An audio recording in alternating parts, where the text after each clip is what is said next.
Hoje a gente vai mergulhar num conflito digital que está botando em xeque os limites da crítica online. É um caso bem emblemático que coloca de um lado a honra de uma figura pública e do outro a liberdade de expressão numa das maiores redes sociais que existem. Aliás, para continuar acompanhando análises como esta, já sabe, né? Inscreva-se no nosso canal.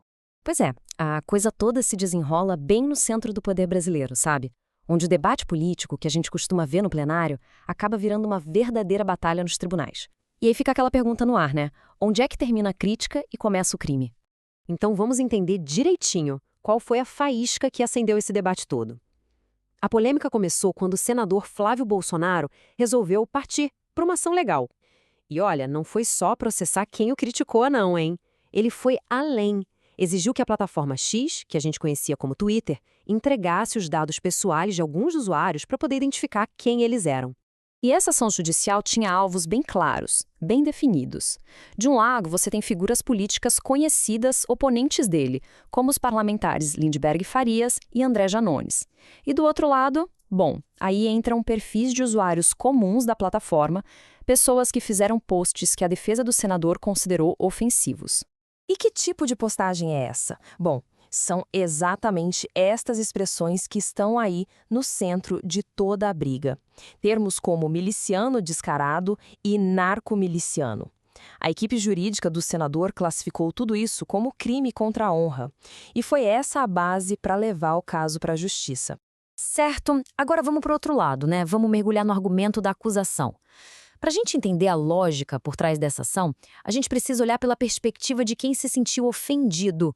O ponto central da defesa de Bolsonaro é o seguinte: para eles, a linha foi totalmente cruzada. O argumento é que essas postagens não são só uma opinião, uma crítica, algo que faz parte do jogo político, sabe? Não. Eles veem como acusações criminosas, diretas mesmo. Basicamente, calúnia e difamação. E essa citação, que foi tirada da própria ação judicial, resume bem a posição deles. A ideia por trás disso é que, olha, liberdade de expressão não é um cheque em branco, um escudo que protege qualquer tipo de fala. A lei existe e ela prevê, sim, consequências para o que a gente fala online. E aqui está um ponto-chave da estratégia legal deles. A acusação se baseia numa tese que o próprio STF defendeu sobre a responsabilidade das plataformas pelo que os usuários publicam. Com isso, eles tentam, na prática, colocar a plataforma X bem no centro da discussão. Mas é claro que tem um outro lado dessa história. A plataforma X não ficou quieta e respondeu. E a defesa deles se baseia, como era de se esperar, num dos pilares da democracia digital, a liberdade de expressão. Basicamente, a empresa bateu o pé e se recusou a entregar os dados dos usuários. O argumento? Eles invocaram a proteção à liberdade de expressão, principalmente quando o assunto é discurso político. Para a plataforma, a crítica a figuras públicas, mesmo que seja uma crítica mais dura, mais ácida, é parte essencial do debate democrático. E proteger isso seria a função deles. E essa tela aqui mostra bem o coração do impasse, né? De um lado, o argumento de Bolsonaro. Defesa da honra, combate a crimes online e a responsabilidade das plataformas. Do outro, o argumento do X, defesa da liberdade de expressão, a crítica política como um direito e a proteção dos dados do usuário. São, no fundo, dois valores muito importantes que estão batendo de frente. Ok, a gente viu os dois lados. Mas e aí? Como é que a fonte original desta análise interpreta tudo isso? A leitura que se faz é que tem mais coisa em jogo do que parece à primeira vista. É um verdadeiro dilema entre estratégia e princípio. A fonte levanta uma questão que vai além de quem está certo ou errado e olha mais para a motivação por trás da ação. Será que foi uma estratégia política, um movimento tático pensado para a arena política? Ou será que foi um erro de cálculo, um erro de princípio que pode ter consequências lá na frente? Então, a análise da fonte sugere uma dualidade. Vamos ver. Primeiro, a tática política. A ideia seria agir como os oponentes para não sair perdendo nesse jogo. É uma resposta, digamos, competitiva. Mas aí vem o segundo passo, o erro de princípio. Essa mesma ação, que pode ser tática, acaba enfraquecendo uma luta muito maior, uma bandeira que o próprio campo político dele sempre defendeu, que é a liberdade de expressão.